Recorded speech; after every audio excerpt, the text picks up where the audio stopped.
Well, hello everybody. Welcome back to another episode of Casual Audio Papers. Today we are, in all hope, going to finish this paper, Implications for Educational Practice of the Science of Learning and Development. So let's get right into it. System of supports. As schools develop supportive environments for all children's learning, they must also be prepared to address individual needs that can create barriers to learning and development. These may be the result of academic challenges or adverse childhood experiences, such as physical or mental illness, abuse, neglect, food or housing insecurity, exposure to violence, divorce, loss of a parent, or other difficulties. School environments that are trauma sensitive incorporate a personalized approach to identify and address each child's developmental needs and provide children with psychological safety, adult alertness and responsiveness, and necessary supports. What the science of learning and development tells us. Cognitive, social, and emotional competencies develop within a complex system of contexts, interactions, and relationships, all of which matter for children's outcomes. Adversity and trauma occur in all communities, as does healthy development. In the context of adverse childhood experiences, excessive stress at home, school, or in other aspects of the community can undermine brain development and learning and have profound effects on children's well-being. Well-designed supports, including strong relationships, as well as specific programs that prevent or buffer children against excessive stress, can reduce vulnerability and enable resilience and success, even for children who have faced serious adversity and trauma. Teachers and other adults should be trained to work with children who have been traumatized and supported in the development of their skills and the management of their own stress so that their actions can be experienced by students as being helpful and compassionate. Principles of practice. To address children's needs as they occur, the science of learning and development suggests the following principles for practice. 1. Schools should create a collaborative, multi-tiered system of supports to meet student needs and address learning barriers, both in and out of the classroom, based on a shared developmental framework uniting staff, families, and support providers. 2. Schools should develop internal student support structures, for instance, counseling and student support teams, and coordinate access to integrated services, including physical and mental health and social service supports that enable children's healthy development via on-site supports and partnerships with community providers. 3. Extended learning opportunities should be designed to support personalized instruction and mentoring that nurture positive developmental relationships, support mastery learning, and close achievement gaps. Multi-tiered systems of support to address student needs. A key aspect of creating a supportive environment is a shared developmental framework among all of the adults in the school, coupled with procedures for ensuring that students receive additional help for social, emotional, or academic needs when they need them, without costly and elaborate labeling procedures standing in the way. Multi-tiered systems of support include multidisciplinary student support teams, on-site pupil services personnel, for instance, social workers, school psychologists, counselors, and nurses, who are skilled in culturally competent academic and behavioral assessment, care coordination, and family engagement with support teams. Most such systems include 3 tiers of support involving, first, promotion and prevention, then selective intervention and intensive intervention. The first tier is universal. Everyone experiences it. Ideally, teaching strategies are grounded in universal designs for learning that are broadly successful with children who learn in different ways, as well as positive behavioral support strategies that are culturally and linguistically competent. Tier 2 services and supports address the needs of individuals who are at some elevated level of risk or who need some additional support in particular areas. The risk may be demonstrated by behavior, such as number of absences, by academic struggles, such as difficulty reading, or by having experienced a known risk factor, such as the loss of a parent. Tier 2 services could include academic supports like reading recovery, math tutoring, extended learning time, or family outreach, counseling, and behavioral supports. Tier 3 services include intensive interventions for individuals who are at particularly high levels of risk or whose needs are not sufficiently met by Tier 2 interventions. Tier 3 services might include wraparound services and effective special education. Interventions are tiered, not students, and supports can and should be provided in normative environments. Students are not Tier 2 or 3 students. They receive services as needed for as long as needed, but no longer. Providers should recognize that students have strengths in many areas and build upon student assets, not just focus on deficits. It is particularly important that Tier 2 and 3 services be implemented in a child and family-driven manner that is culturally competent. This can maximize engagement and minimize errors that occur when students, families, or teachers are not asked about their context and needs. Interventions should minimize removal from the mainstream classroom or extracurricular environments in learning. These supports often benefit from collaboration with local service agencies and community-based organizations, with communication feedback loops to school-based staff. The key is that a whole-child approach is taken, whereby students are treated in connected rather than fragmented ways, and care is personalized to the needs of individuals. Helping staff and parents better understand child development is critical so that they can use information about children in productive ways to foster their deeper attachment and growth. When staff and parents work together from a developmentally informed framework, substantial improvements occur for children. The School Development Program is an example of this approach and illustrates how to enact many of the other sold principles. Building upon relationships and school culture to address 6 developmental pathways: social, interactive, psycho-emotional, ethical, cognitive, linguistic, and physical. The program establishes collaborative working relationships among principals, parents, teachers, community leaders, and healthcare workers, teaching them about child development and grounding collective action in a shared developmental framework for multi-tiered supports.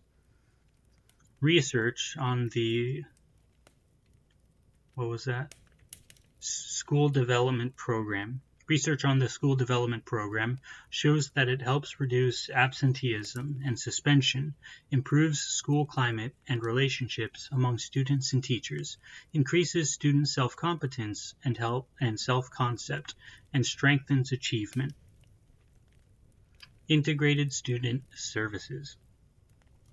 Awareness of the pervasiveness of student toxic stress across the income spectrum, as well as growth of child poverty in economically traumatized communities, has created additional demands for health, mental health, and social service supports that are needed for children's healthy development and to address barriers to learning.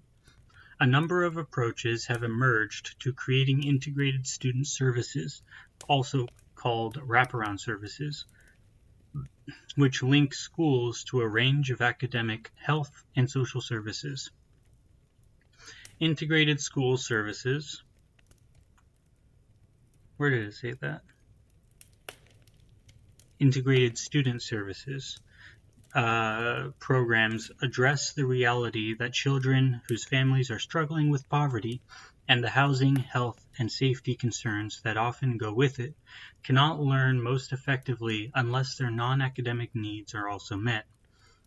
The goal is to remove barriers to school success by connecting students and families to service providers in the community or bringing those services into the school. Examples include schools of the 21st century in New Haven, Connecticut, the Children's Aid Society in New York City, the West Philadelphia Improvement Corps, and Communities in Schools programs in 25 states, all of which have brought social services to schools through community partnerships for over 30 years. These and other models provide on-site child care and early childhood development, job training, transportation, and housing assistance for parents, health care and mental health services, child nutrition, and food assistance programs. A social worker or community school coordinator conducts needs assessments, partners with agencies outside the school, and tracks program data. A research synthesis that examined 11 experimental and quasi-experimental studies of something student services. What was that again? Integrated. Okay. A research synthesis that examined 11 experimental and quasi-experimental studies of integrated student services. Models found significant positive effects on student progress in school, attendance, mathematics, and reading achievement, and overall grade point average. These studies also found measurable decreases in grade retention, dropout rates, and absenteeism. A study of the Massachusetts Department of Elementary and Secondary Education Wraparound Zones program, which set up partnerships with community groups to improve school climate and address students' non-academic needs, found students' outcomes on state English language arts and math assessments in wraparound schools were significantly better than those in matched schools. By Gandhi. Spelled differently. Many of these features come together in well-designed community school models. Community schools represent a place-based school improvement strategy in which schools partner with community agencies and resources to provide an integrated focus on academics, health and social services, youth and community development, and community engagement. Many operate year-round, from morning to evening, serving both children and adults. A recent review of 125 studies of community schools and their components, which include integrated services, family engagement, expanded learning time, and collaborative partnerships, found significant evidence for the benefits of these approaches for student outcomes ranging from attendance and behavior to student achievement and graduation. In these models, schools draw on a wide range of community and cultural resources to strengthen trust and build resilience, as children have more support systems and people working together to help address the adversities they may face. Extended learning time. Given the plasticity of the brain and its experience dependency, the amount and consistency of cognitive stimulation matters. By high school, as much as 2/3 of the difference in achievement between affluent and low-income students is the cumulative result of summer learning loss for those who lack year-round enrichment and learning opportunities, and lose about 1 month of achievement on average during the summer. Extending learning time is one way to address these gaps. Before and after school and summer programs can expand learning opportunities for students. Examples of out-of-school time. Enrichment activities include additional academic instruction, mentoring, and hands-on learning experiences in music, art, and athletics. Research consistently documents the benefits of such programs, with the greatest academic gains associated with frequent attendance in longer duration programs with high-quality instruction. In a meta-analysis of 93 summer programs, Cooper et al. Found positive impacts on knowledge and skills for middle and low-income students from programs focused on both remediation and enrichment, with an average effect size of 0.25. The strongest effects were found for smaller groups and those that provided more individualized and small group instruction. However, even the largest programs showed positive effects. Other reviews show similar effects, and a review of effects for at-risk students found stronger outcomes for longer programs and those with both social and academic foci than for those that were academic alone. Furthermore, as in other contexts, programs featuring tutoring in a content field such as reading had substantial effects. After-school programs can also make a difference. A meta-analysis of 68 studies of after-school programs, ranging from 21st century community learning centers, programs conducted by Boys and Girls and 4-H clubs, and others, found positive impacts of participation on self-perception, bonding to school, social behaviors, school grades, and levels of academic achievement, as well as significant reductions in problem behaviors compared with students in a control group. Notably, the after-school programs that demonstrate the most success implement practices that are consistent with SOLD principles. They build on youth, family, and community assets, build developmental relationships with youth and create a warm and welcoming environment, support skill building, and provide authentic opportunities for youth voice, choice, and leadership. Summary. A system of supports for students can take many forms, including multi-tiered systems of support, access to an integrated system of services, and extended learning opportunities. These supports aim to remove barriers to school success by reaching all students with the kind of support needed. Importantly, they connect students and families to services that promote holistic development, including children's physical and mental health, as well as needed opportunities to learn, as these capacities are vital to social and academic success. Conclusion of the paper. The foundational knowledge provided by the sciences of learning and development, coupled with decades of insights from educational research, provides a framework for supporting children's welfare across the wide range of contexts they experience. This knowledge base indicates the importance of rethinking institutions designed a century ago based on factory model conceptions of organizations that privileged, standardized, and minimized relationships. It indicates how schools can be organized around developmentally supportive relationships, coherent and well-integrated approaches to supports, including home and school connections, well-scaffolded instruction that intentionally supports the development of social, emotional, and academic skills, habits, and mindsets, and culturally competent, personalized responses to the assets and needs that each individual child presents. A summary of the 4 principles of practices with example of each facet is provided in Table 1. Display table.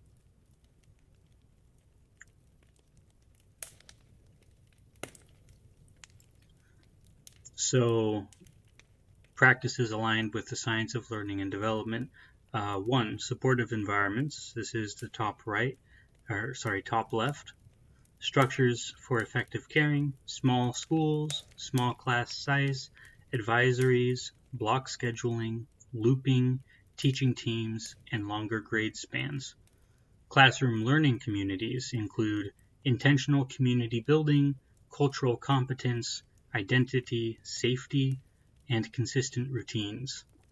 Connections among staff and families include relational trust, staff collaboration, home visits, regular parent conferences, and authentic family engagement. Top right. Number 2, productive instructional strategies. In the first column, student-centered instruction include building on prior experience, teaching to readiness, personalization, collaborative learning, and cognitive supports. Column 2, conceptual understanding and motivation, include conceptual map of the domain, inquiry plus explicit instruction, motivating tasks with skillful scaffolding, and interest-driven learning. Column 3, learning how to learn, includes teaching metacognition plus learning strategies, formative feedback, practice and revision, and mastery-oriented performance assessment. Bottom left, social and emotional development. Column 1, integration of social emotional skills includes teach intra and interpersonal skills, empathy, conflict resolution, collaboration, responsibility, and integrate and practice skills throughout the day. Column 2, development of habits and mindsets includes teach executive functions, develop growth mindset, self-efficacy, sense of belonging, and use mindfulness tools for stress management. And column 3, educative and restorative behavioral supports includes teach students behavioral skills and responsibility, cultivate community contributions, and repair harm by making amends. And finally, bottom right, system of supports. Column 1, multi-tiered systems of support. Tier 1, use universal designs for learning and knowledge of child development. Tier 2, diagnostically identify additional services needed. And Tier 3, provide intensive interventions. Column 2, coordinated access to integrated services includes wraparound health, mental health and social services, community partnerships, and family and community engagement. Column 3, extended learning opportunities, before and after school enrichment, mentoring and academic support, summer learning opportunities, and tutoring. That's the end of Table 1. If I can get rid of it. Oh, there you are. In implementing the breadth of practices covered here depends upon policies that enable schools to address the scale of reorganization required. Challenges to implementation include limitations of curriculum available to address the range of goals articulated here and the breadth of knowledge that teachers need to learn to adapt such curricula in ways that address students' needs, limitations of current assessments for addressing learning aimed at transfer and higher order thinking and performance skills, and insufficient supports for teachers and administrators at the school, district and state levels to develop the requisite knowledge base and dispositions to carry out the quality of teaching and organization of schools suggested here. However, evidence from successful strategies and programs illustrates that it is possible to support productive learning and development for all young people. Analyses of ambitious, integrated approaches to education at the school, district, state, and national levels have shown that with intensive preparation, purposeful curriculum systems, and equitable resources, educators can create supportive environments for children and youth that enable healthy development and powerful learning, even for those who experience the adverse effects of poverty. These examples make it clear that broader application of this knowledge base cannot be the responsibility of teachers and principals alone. Adequate support and preparation for educators alongside the development and thoughtful curriculum and assessments, as well as sound resource policy based on students' needs, is required to achieve these goals at scale. Acknowledgements. The authors gratefully acknowledge intellectual contributions to this work from Pamela Cantor. Oh, I'm going to have fun with some of these names. Pamela Cantor, Micheline Chi, Richard Clark, Christopher Edley, Camille Farrington, Ronald Ferguson, Adam Gamaran, Chris Gutierrez, Gloria Ladson-Billings, Carol Lee, Felice Levine, Sunia Luthar, Daphne, Oysterman, Jim Pellegrino, Lisa Quay, Scott Palmer, David Rose, Todd Rose, Roar Saxberg, Robert Selman, Jim Shelton, Jim Stigler, Jack Shonkoff, Brooke Stafford Brizard, Melina Unkefer, Roger Weisberg, Martin West, David Yeager, and Philip Zelazzo. Cool. And here are the references, if you would like.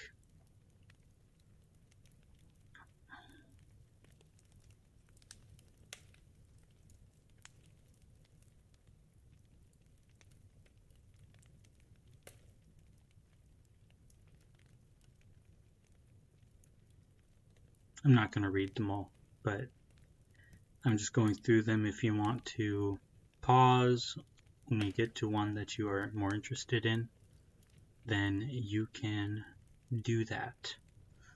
But anyway, really interesting article. I think one of the biggest things that I've learned so far is it's really important to treat students as individuals, and like every student has their own particular individual needs and deficiencies based on their environment, their context, or whatever.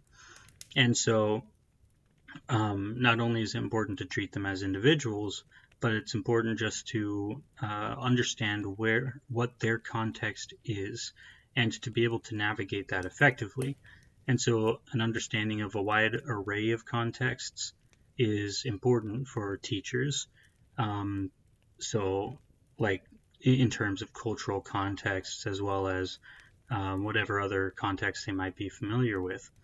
It's important for teachers to understand those at least to some level so that they can help to connect what they're teaching to the students' contexts, as well as to be sensitive to anything that the students might be sensitive to. One issue I find oftentimes in schools is, teachers don't really like to include Christian families in this, and which is just sort of the funniest thing, because it's like professors, teachers, or whoever will be like, yeah, we should be sensitive to a variety of contexts, and I can't say to the Hindu that they're just wrong. I can't say to the Buddhist that they're just wrong. I can't say to the Muslim that they're just wrong, or the Jew that they're just wrong. But I can say to the Christian child that they're wrong, and in some instances, we should take their children away from them. And I think that that's just a huge mistake.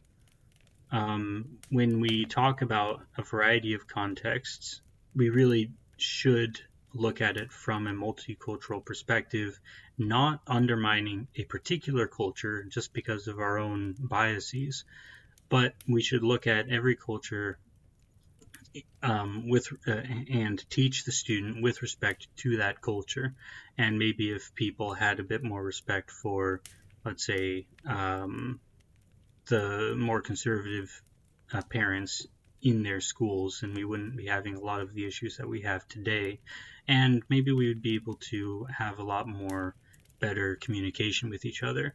And I narrow down conservatives particularly because, like, teachers aren't really the conservative type.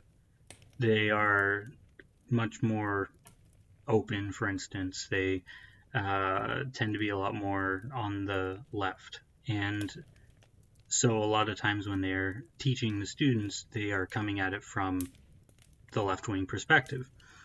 And especially with a lot of what's been going on with the transgender issue and everything, there has been a severe lack of understanding of, let's say, parents who are more on the right and who are wanting to teach their children more about, right-wing stuff, and to have that perspective. And there's not a respect for that, even though if, let's say, a parent wanted to teach their kid about Buddhism or Hinduism or Islam, that'd be perfectly fine.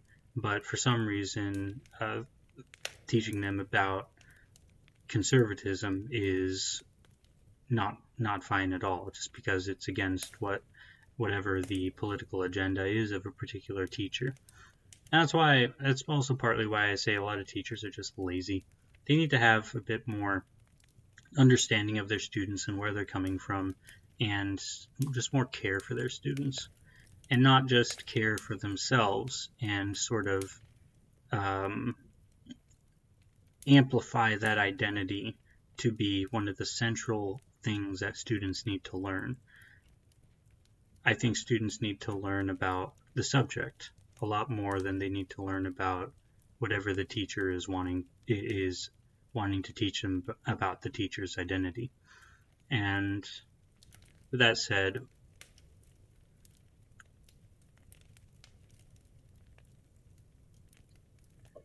one thing that I learned about this particular section is that there are a lot of difficulties that students can come across.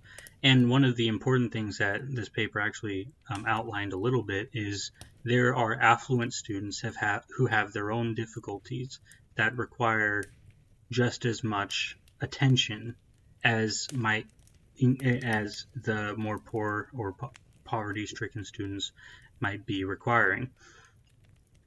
And each student needs to have a teacher or support system for themselves that includes the familial and the school contexts. And whether that's a kid who is from an affluent family or from a poor family, from a white family or a black family, from a Christian family, Muslim family, or whatever, or an atheistic family, the teachers are supposed to be able to handle these different contexts and provide support for students who are coming from these contexts, and not only provide support for them, but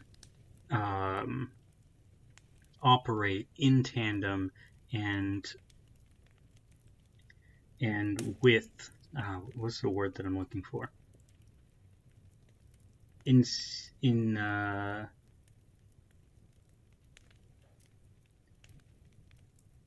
I guess in sync with the parents and the familial context.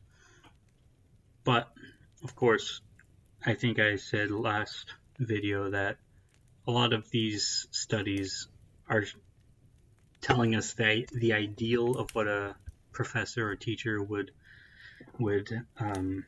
exhibit, but the ideal is rarely met when it comes to teachers and professors. So, unfortunately, there are just a lot of lazy ones. But anyway, I hope that this was enlightening to people just reading the article. I know I have my own comments on it, but if you disagree with my comments, that's perfectly all right. This is science after all. And so there will not be two scientists who believe the same thing. And so if you have any disagreements or want to bring any papers to my attention that might actually, let's say, counteract what I have said or contradict what I've said, then please let me know. And if you just have something you need to vent or yell at me or whatever, let me know in the comments below. Well, have a good day. Bye.